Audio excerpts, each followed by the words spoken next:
Hey everybody, it's Brandon Dawson here with another episode of Building Billions, where we talk about thought leaders, founders, entrepreneurs that want to take control of their future and just crush it. And today on my show, I have one of my most dearest mentors and friends. I've learned more about leadership from this gentleman and have applied it in my daily life, which has allowed me to become successful.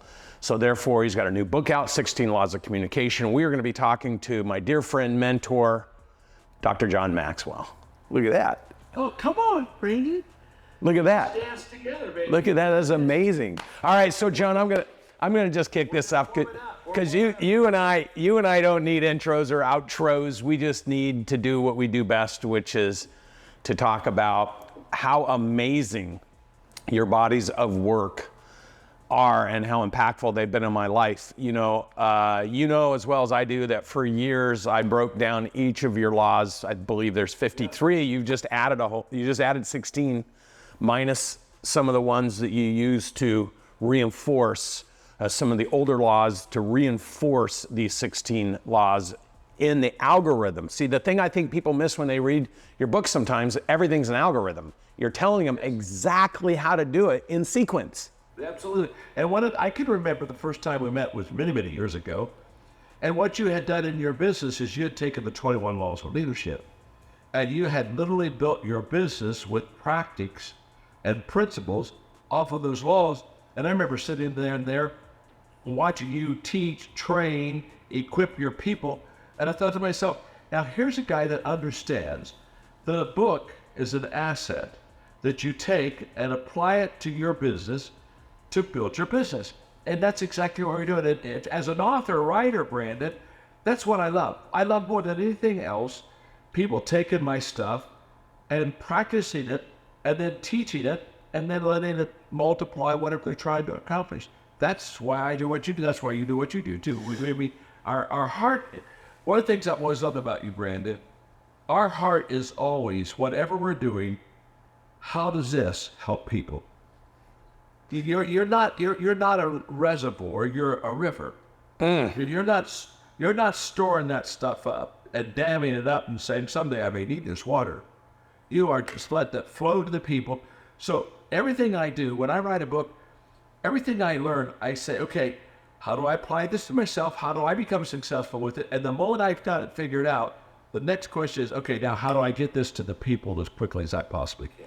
Well, you know, John, in my first company, I had so much success early on in my 20s that I almost thought I could do no wrong. And then all of a sudden, at the peak of my professional and financial career, it all went away. And I was a victim of why it went away for a few years until one of my mentors said, what did you create that caused those conditions? You need to go back and identify what you created that caused those conditions for that ultimate outcome to happen. And it wasn't until I reflected back that I realized one of the single largest issues I had in that first company, despite the success we were having, was that I was not leading my team. I was commanding and I was dictating, and I would pressure and push and scream and yell. And when I left that business, I had 380 employees. Not one of them said, thank you for the opportunity for 7 years to work for you.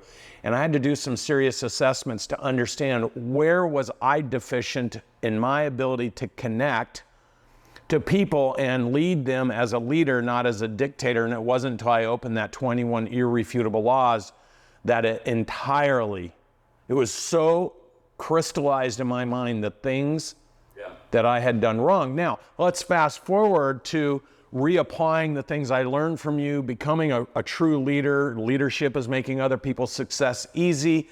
All the things that you teach, selling my last business for $151 million and making my employees and my customers all my partners and celebrating that. And now the thing I've learned mostly about building business is it isn't what you say, it's what people think they heard. And if you're a poor communicator, you have no idea what other people think they heard because they filter it through their belief structure. And now you just put a book out, 16 Laws of Communication, that that if somebody reads it with the right filters, they will understand that what you're doing is you're laying out the exact process for people to understand what other people heard so that they can come together and maximize the opportunity of communication. And I just love the fact that you just so simply put it in principles that people can understand. You're 100%, Brandon. You see, the big miss in communication is assumption. Assumption is the mother of all mess ups. I promise you. If you're leading and you're assuming, you're in trouble. If you're communicating and you're assuming, you're in trouble. That's why I tell communicators and leaders, you got to go find the people before you can lead the people. So it doesn't start with leadership. It doesn't start with getting up and casting a vision and making statements. It starts with knowing where the people are. And the moment that we know where they are, now we can connect with you. You can't connect with the person until you find that common ground. So in the 16 Laws of Leadership, I really work very hard at helping people understand, communicators, that it's not about me. It's about the people. So for example, when the book was coming out, Brandon, we did maybe a 50-minute video on the book. And I insisted, the ones that were producing the video, I said, I want the first scene and the first shot of me being in the auditorium, in a seat. I don't want it to be on stage.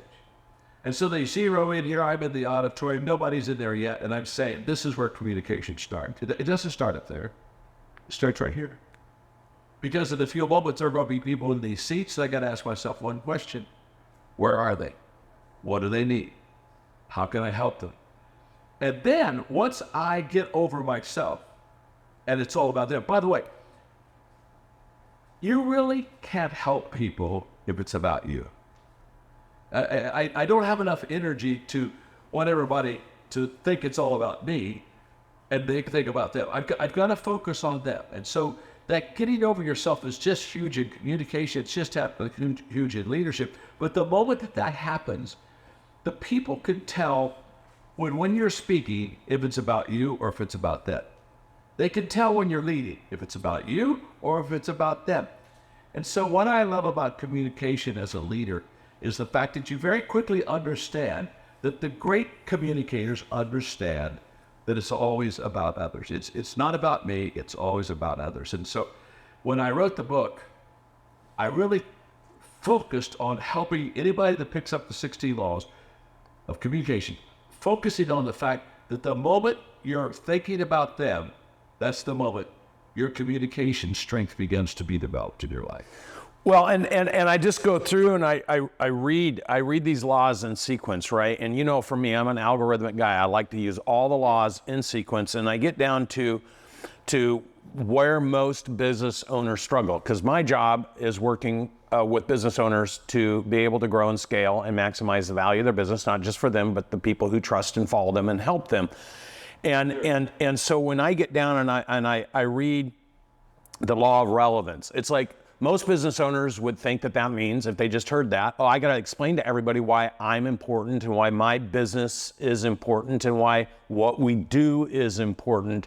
When I read law of relevance, it's like I read it as the people that you need to help you do all that, what's in it for them? What's relevant to them? Why would they want to work long weekends, strive, train, work harder, dedicate themselves to your vision if it's not relevant to the individual who you need to help you? Because if you, as you have said, no one person can achieve great things with, and Grant even says even Jesus Christ recruited 12 of his friends to help him with his message. So there's no one person ever on this earth that can do it by themselves. So talk a little bit about how to make other people's goals relevant so it ties in their energy, effort, and dedication to the business while you bring them along the journey of success. Well, let's talk it about this way. One of the questions I'm asked all the time is people look at me and they say, how do you live a balanced life? And I look at them and I say, you don't live a balanced life. Life's not balanced. I've never had a day in my life where life said, I'll be very balanced for you today, John. I'll be very even-keeled, no surprises, no twists, no turns. We'll just have a good playing field that you understand. Life isn't that way. You never become a balanced leader, but you can become a balanced team. And this is where the big miss is the secret sauce is in the people that we bring about it. And one of the laws I talk about in here is the law of collaboration, which says some of my best thinking has been done by others. Think about our relationship, whether we're playing golf, whether we're sitting having dinner. Brandon, think of all the things that we feed off of each other. You'll share something with me. I'll say, "Oh my gosh, I'm sorry, I'm getting you right, getting it down," and we make each other better. But we make each other better. I mean, okay, if you have a good idea, but you don't share with me, and I have a good idea, I'll share it with you. You got a good idea, I got a good idea. But the moment that we start sharing it with each other, you don't get 2 good ideas, you get 3 or 4 or 5, because several good ideas become a great idea. And there's this incredible synergy and energy that comes, as you know, Brandon, in people coming together. One of the big mistakes I made as a young leader is I would think of an idea, and then I would go over in a corner and I'd work on that idea. I kept it to myself because I thought, I got to prove that I'm a good leader, so I've got to come out with this great idea. And what I found out was, no matter how long I thought about it, if I began to collaborate with others, within a few minutes, they'd already expanded it and they already made it better. And shared thinking and shared thinking multiplies everything. Sustained thinking crystallizes everything. And when we bring our people together, that's what happens when we begin to understand teamwork, building, collaboration, all these things that you're talking about, Brandon. That you, and by the way, there ain't anybody better than Brandon Dawson on doing what he does. So honestly, you're just in a league of your own. I've watched what you do, and I know I just sit there and think someday, I'm going to be like you. It's not happened yet, but someday I'm going to get where you are, because you have such an incredible ability to synthesize. I don't know anybody who just takes something complex and brings it down. And I talk about in the 16 laws, Brad, I'm talking about the law of simplicity, and the whole issue of breaking it down so that people can understand it, so that they can do it, so that it works, and you do it so well. Gosh, you do it so well. And thank you, John. And compliments from you go a long way as being my mentor and friend for so many years. And when you talk about law of simplicity, I do 108 events a year teaching business owners how to start, grow, scale, expand, and eventually exit their business. And the law of simplicity actually explains what happens in the dynamic state of the business when it's expanding or compressing. And it's because people make things so hard that other people can't model, mimic, and master what has already been proven to work. So they get a chaotic environment because they don't have the comprehension or the understanding, and because it seems difficult, although when broken down piece by piece, the task is actually simple. And when communicated appropriately and deployed appropriately, the impact is measurable. And this book explains this exact process. Everything in the 16 laws tells you how to start a business and grow it to $125 million. Do it right, do it consistently, do it simple, keep it simple. That's an old, but one thing on here is another law is that jumps out at me. Why business owners struggle so much is the law of consistency. Oh, yeah. So the people do not understand. And when I read that, I get it. Like, it slams me in the face that as a leader running an enterprise with 10, 100, 1,000, 10,000 people, the more consistent your organization is and its deliverable, the more consistent your leadership teams are in their communication simplicity, so that people understand where they're supposed to be, what they're supposed to do, how they're supposed to do it, who they're supposed to do it with, and the impact that multiplies to everyone working that way together. And for business owners listening to this, this is like when I see one word that John uses or one law, I apply it through all aspects of the business because for most business owners, they're so inconsistent. They're inconsistent about their targets. They're inconsistent about their goals. They're inconsistent about the law of the big picture, like where are we going? Why are we doing it? What's in it for everybody? They're so inconsistent with the deliverables that the employees following them can't create any momentum because they're I call it whipsawed. They're always moved back and forth. Can you talk a little bit about the importance of consistency? Brandon, consistency compounds. Let's just start there. It compounds. And so when we know the essentials, so consistency in the essentials, again, the things that you try to help put a person that makes a business really grow. I mean, there are certain things, you got to get the essentials. But consistency in the essentials, what happens? In fact, I was having this conversation earlier today with James Clear, who wrote the book Atomic Habits. And he's terrific. It's a great book, terrific book. And our work is stored up before it shows up. And the issue with consistency so many times, Brandon, as you know, is it doesn't show up. And so we sit there and we think, well, if it doesn't show up, I'll just blow it up. I'll quit, I'll leave, or whatever else. And so many people are real close to the rock cracking or the ice cube melting, but they stop at 30 degrees. I mean, in fact, what's sad is they were just about there when they quit. Tyler Perry and I had this conversation one time. It was just fabulous. And he told me, he said, you know, of course, he's in the movie business and an actor and a producer. And he said, I built a studio, it was too small, so I built another studio, it was too small. I built the third studio, it was too small. And he said, I got tired of building studios. I said, I'm not going to build any more studios. After 3 years of not building a studio and having his whole business go flat, Tyler finally said, okay, I'm going to build another studio. Now, here's what's interesting. In our conversation, it was probably about a 20-minute conversation on this. I said, Tyler, let me tell you what you just said. When you can afford to quit, you can't afford to quit. And this is the big miss. People, because it's just being stored up, they stop a little short when the payday was just around, it was just half a block, just around the corner, and all of a sudden it happens for them. But because they don't see it, they lack consistency, and because of that consistency, obviously, you can't birth it. And so therefore, hey, they stopped pounding on the rock at 995, and it was 1,000 that would add the rock would crack. They're just that close. Well, and you know, so many business owners, we talk a lot about break points, and so many business owners are so close to either breaking through or breaking, right? 97% of all businesses under 100 million within 10 years will fail. And the failure, in my mind, comes from a lack of consistency across the whole business and that chipping at the rock. But I think the single biggest mistakes I think business owners make is the last 3 laws in the book. So I'm going to run through these. Listening, law of listening. Well, if you're not listening to your team and you're not hearing what's important to them personally, professionally, and financially, and you're not connecting with that, then why should they listen to you? And then it leads to heart. You said if you want to get a hand, give one first. So if I want my team to do something, I need to first demonstrate what's in it for them, and I'm committed to their success. And then emotion.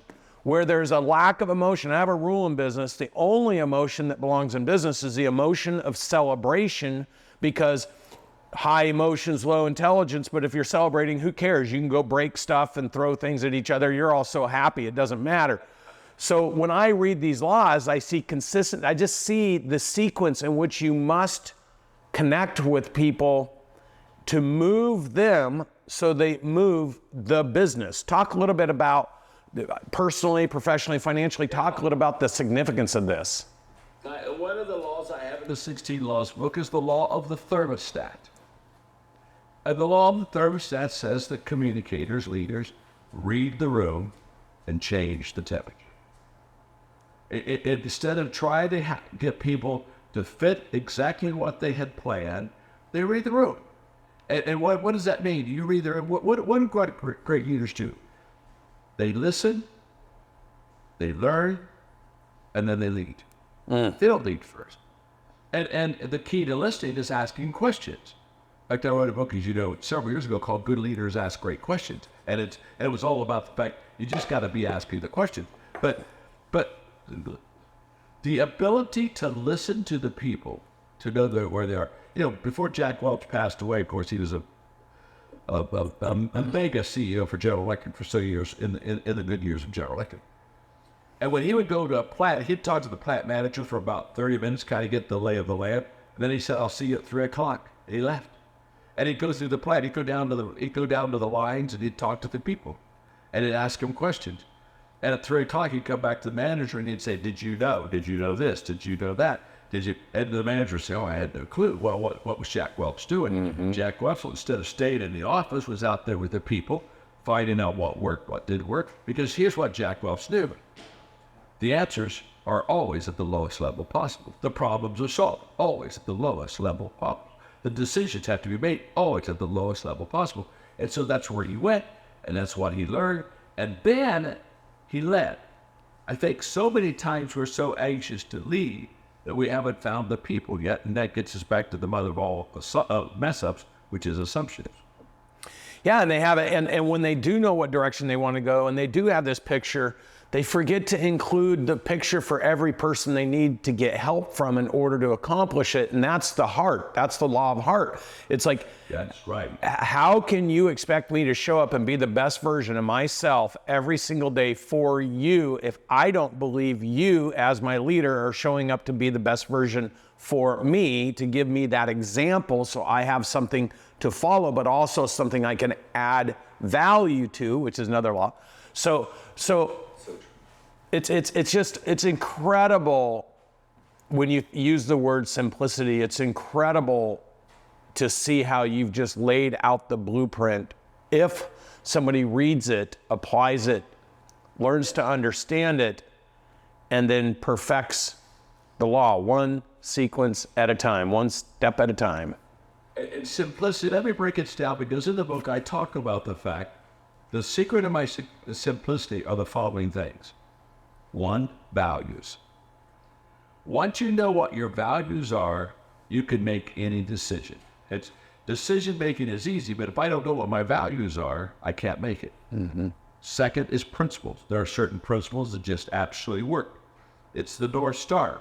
So when I have my values aligned and I understand my principles, and then I know what the priorities are, which is where the effort has to be extended. Now, all I need is a system. And that's one of the things that you're so strong on, is developing. The systems are freeways. They just get you to, it's the best way to get where you want to in the quickest way possible. But when you can combine your values, your principles, your prioritize, and systems well, and become intentional, that's the last key word. Just intentional on, here's what I do, and here's why I do it, and this is why I do it all the time. Once that happens, I'm telling you, you could build a great work. You could be a terrific leader. It happens once you get all those things in order. And you spell it out. 16 laws of communication. I mean, look, I think that for people watching this, especially if you're in my audience, you know I talk about the impact John's had on my life, and you know that I talk about the various laws and how they fit into starting, growing, scaling your business. These 16 laws of communication really funnels down for you the sequence in which you should structure your activities in communication, and assess to yourself, assess, are you being open? Are you being honest? Are you being direct? Are you being sincere? Do you paint a big enough picture for people so that they can see themselves succeeding inside of your success? And then are you attaching that success to the things that you need to have them help you do in order for all of you to succeed? It's in the book. Read the book. Don't just read it though. This is the one thing I learned when I started with 21 irrefutable laws and went through every single book that John's written, is that you don't just read it, you immediately go out and apply it. I would just challenge everybody to take this book, go through each chapter, design your plan, and deploy it in your business immediately, and watch what happens when you break through the stress, the friction, resistance, fear, anxiety, stress, all these things that happen because people are just uncertain because they don't know what they don't know. And you have an opportunity using this book to lead them to success. Love it. Now, John, let's pivot for a second here, because look, you know how much I love you. And You know how much I've learned from you. I think that's the most important thing. I learned to love you because of what I learned from you and your commitment to teaching that. That you wrote the foreword to my book, 9-Figure Mindset, and it's coming out here in a few weeks. And I think the one thing I would ask you, because the audience watching this, a lot of people don't know who I am. Everyone should know in the world who you are if they're listening to my advice. What would you say would be the reason that you were willing to write the foreword? And then what have you actually experienced personally with me watching the evolution of my success that would even justify writing a book like this? Well, first of all, when you write a foreword to the book, you don't write a foreword to the book because of what they put in the book. You write a foreword to the book because you know the person. I don't write forewords for people I don't know. Even if what they have a very good book. But the moral authority of your book, Brandon, is who you are. So you're not writing a book for a reader that you have some things that you've thought about that you would like to pass on because I think maybe they could help you. You're writing things that you have lived. You are writing things that you not only have lived, but that you've been very successful in.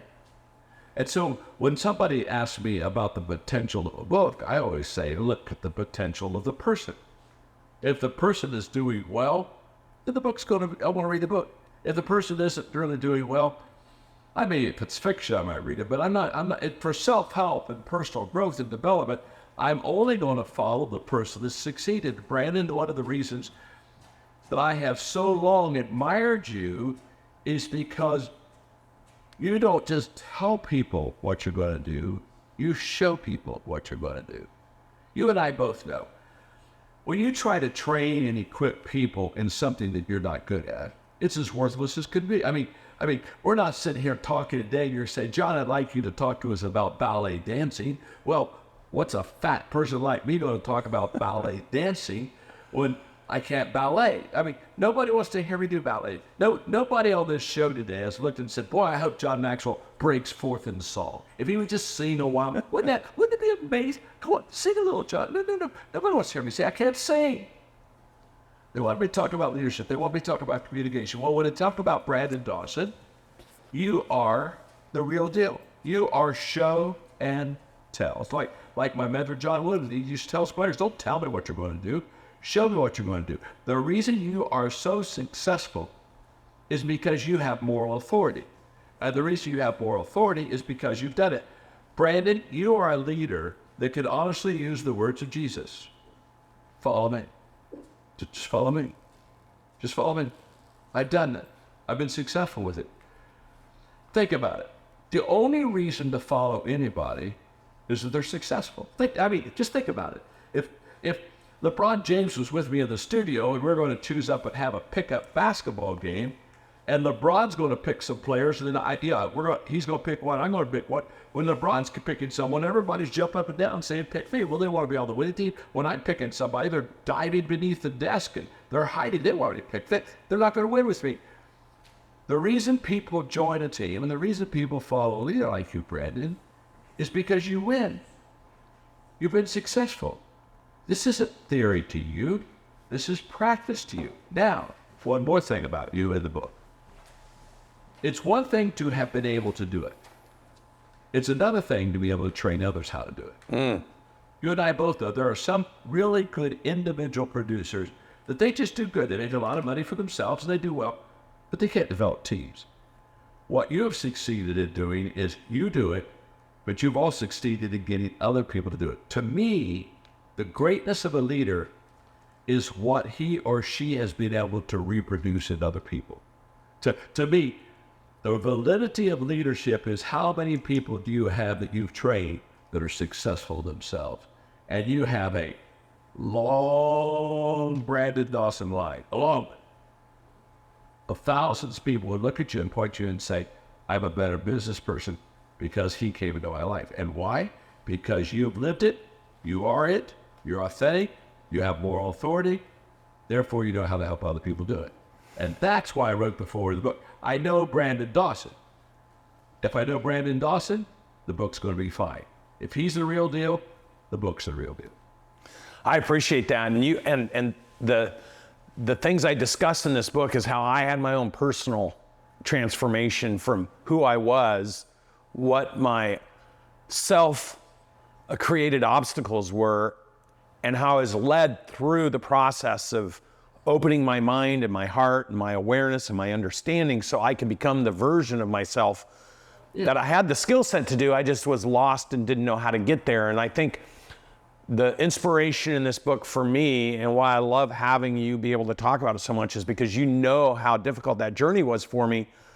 But also now we've been working together, I don't know, probably 12, 13 years, and you've seen different iterations of the things that have been created. And a lot of it foundationally in the embodiment of your work. So when you were going through the book and you were seeing what I was writing, was there any memories you had about, I remember that guy back sitting there in 2010 or 11 or 12, and I was watching this evolution.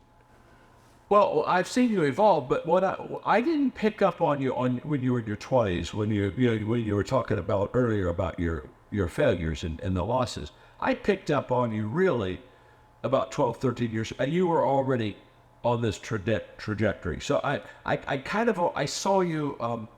One of the things I tell people all the time is I wish they could have seen me when I started. Yep. Because they would be greatly encouraged. You know what I mean? Because I wasn't that good. And then what happens is when it's kind of like in the beginning, you're never as bad as people think you are, and in the end, you're never as good as people think you are. I mean, it kind of compounds. But what I picked up on you, Brandon, I could tell already you understood leadership, and you were applying it to your people. And one of the things you were doing is you were developing leaders in your company, which allows that company to begin to grow and begin to develop and to begin to prosper. So the evolution I have seen in you has been, you built a very successful company, sold it for $150, $60 million, so that's a huge price. But because you're good, you can go do it again and do it again. And you're not a one-hit wonder. You know what I mean? For people my age, we remember Debbie Boone, who sang "You Light Up My Life," and for 6 months it was the #1 hit, and everybody's singing "You Light Up My Life." But there comes a time when you look at Debbie and say, "Do you have another song? I mean, or is it going to be "You Light Up My Life"? I mean, it was #1, but we've heard it now. We got it. We memorized it. Do you have anything else?" The successful people, Brandon, have been like you. They built a company, sold it, go over here, build something else. Those are the people you want to follow because they're not what I call one-hit wonders. And the evolution I've seen in you is maturity. When you build one company, there's a way to do it, and you kind of tendency to kind of say, this is how you do it. When you start building others and become successful, you become much more big picture, and you understand the nuances and the contextualization of a company that really makes the art form of building it very important. So where I see you growing and evolving is you understand the art form. So you can take anybody where they are and you can apply it to where they need to go. And you can do it on their common ground, not yours. That is a gift. Very few people have it. You do, Brandon.